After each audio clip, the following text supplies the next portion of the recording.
Hello students, मैंने CUET PG का एक कोर्स लॉन्च किया है। उसी के अंडर मैं एक छोटी सी सीरीज़ स्टार्ट करने वाली हूँ। बेसिकली वो जो सीरीज़ है वो हमारी एंजियोस्पर्म से होगी, जो मोस्टली सारे स्टूडेंट्स को, भले ही वो मास्टर्स के हों या UG के स्टूडेंट्स हों, एंजियोस्पर्म जो लगता है वो सबसे ज़्यादा डिफ़िकल्ट टॉपिक लगता है।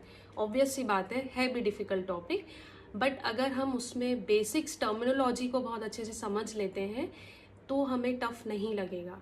अब बेसिक टर्मिनोलॉजी के स्टार्ट करने के लिए ही मैंने ये सीरीज लेकर आया है कि अगर हम इसमें छोटे छोटे टर्म्स हो गए, जैसे कि मैं आपको एग्जांपल्स दूं, एपीगाइनस हो गया, पेरीगाइनस हो गया, हाइपोगाइनस फ्लावर हो गया, और स्टेमिनेट फ्लावर हो गया, पिस्टिलेट फ्लावर हो गया, हर्माफ्रोडाइट फ्लावर हो गया, यूनिसेक्शुअल हो गया, बायसेक्शुअल हो गया, एक्टिनोमॉर्फिक हो गया, जाइगोमॉर्फिक हो गया। ये इतने से टर्म्स हैं जो कि मैंने आप लोगों को अभी यहाँ पे लेकर आए हैं। बट अगर हम एंजियोस्पर्म के बारे में पढ़ते हैं तो एंजियोस्पर्म के बारे में हमें वेराइटी ऑफ टर्म्स के बारे में पढ़ना पड़ता है, तो उसको हम रट तो सकते नहीं है। तो हमें क्या करना है, सबसे पहले हमें बेसिक टर्म्स या बेसिक टर्मिनोलॉजी पे ध्यान देना होगा।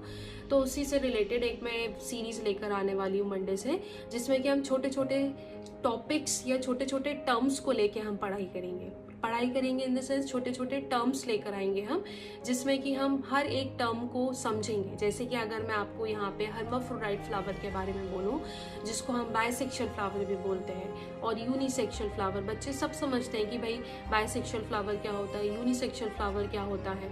ऐसी अगर अपन बात करें कि भाई मोनोइशियस है या डायोशियस है, तो बहुत सारे स्टूडेंट्स कंफ्यूज होते हैं, इवन मास्टर्स के स्टूडेंट्स भी कंफ्यूज होते हैं कि भाई हमें मोनोइशियस और डायोशियस जो टर्म्स है वो हमें किसके लिए यूज करना है। किसके लिए मतलब हमें फ्लावर के लिए यूज करना है या हमें प्लांट के लिए यूज करना है। सेम ऐसी अगर हम बात करें तो जो हमारा यूनिसेक्सुअल है या जो हमारा बायसेक्सुअल है वो हमें प्लांट के लिए यूज करना है या हमें फ्लावर के लिए यूज करना है। तो यहाँ पे हम बहुत बेसिक चीजों का डिफरेंस देखने वाले हैं। तो स्टे ट्यून एंड फॉलो विज्ञान hub for more updates. Thank you.